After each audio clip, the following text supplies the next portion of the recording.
In the ancient lands of Canaan, where the sun burned hot and the winds carried whispers of gods, people carved their beliefs into stone.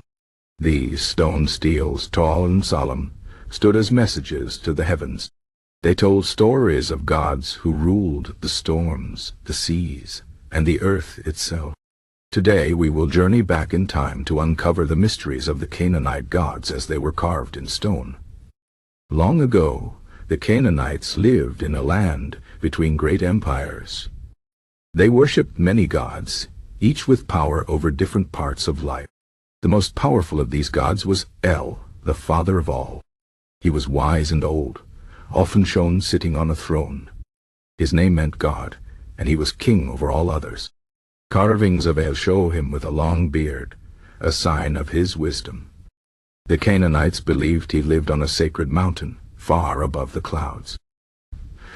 But the god who walked among the people was Baal.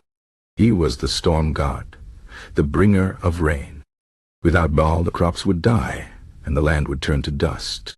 The people feared him and loved him, for he was both fierce and generous.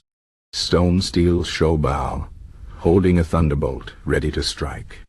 Sometimes he stands on a bull, a symbol of his strength. His battles against the god of the sea, Yam, were legendary. The carvings tell of how Baal fought Yam to bring order to the world. Another important god was Asherah, the mother goddess. She was the wife of El, and the mother of many gods. The Canaanites saw her as the giver of life. She was often shown as a tree or a woman holding plants. Some steles show people offering gifts to her, asking for children or good harvests. Asherah was gentle, but her power was great. Without her, the world would have no life. Then there was Anat, the goddess of war. She was wild and fearless, covered in blood after battles. The carvings show her with a spear and shield, ready to fight. She protected the people, but also demanded sacrifice. The Canaanites believed she could destroy armies with a single strike.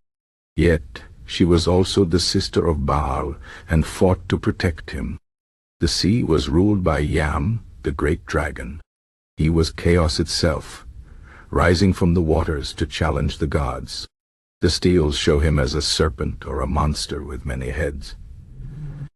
Baal had to defeat him to keep the world safe. But Yam was not evil, he was necessary. The sea brought fish and trade, but it could also bring storms and floods. The Canaanites respected Yam, even as they feared him. The god of death was Mot. His name meant death, and he ruled the underworld. He was a shadow, always hungry. The carvings show him as a dark figure with an open mouth, waiting to swallow the dead. Baal himself once fell to Mot, and the world became dry and lifeless until he returned. The Canaanites believed that even the gods could not escape death forever. The steles were not just art, they were prayers. When the Canaanites carved these gods into stone, they were calling to them. They asked for rain, for victory in war, for children, for life. Each stroke of the chisel was a hope sent to the heavens. But time passed, and empires rose and fell. The old gods faded, their names forgotten by many. The stones were buried under sand and dust. Thousands of years later, archaeologists uncovered them. Now, we can see these carvings again, and hear the whispers of the past. When you look at a stele of Baal, think of the people who once prayed before it. When you see Asherah as a tree, remember the mothers who asked for her blessing. These stones are not just history, they are the voices of those who lived long ago, still speaking to us today. The Canaanite gods may no longer be worshipped, but their stories remain. Carved in stone, they tell us of a time when the world was filled with gods who walked among men, who fought and loved and ruled over the forces of nature. And in these carvings they live on. This is the tale of the Canaanite gods in stone stele carvings, a story of power, faith, and the endless human need to believe in something greater than ourselves.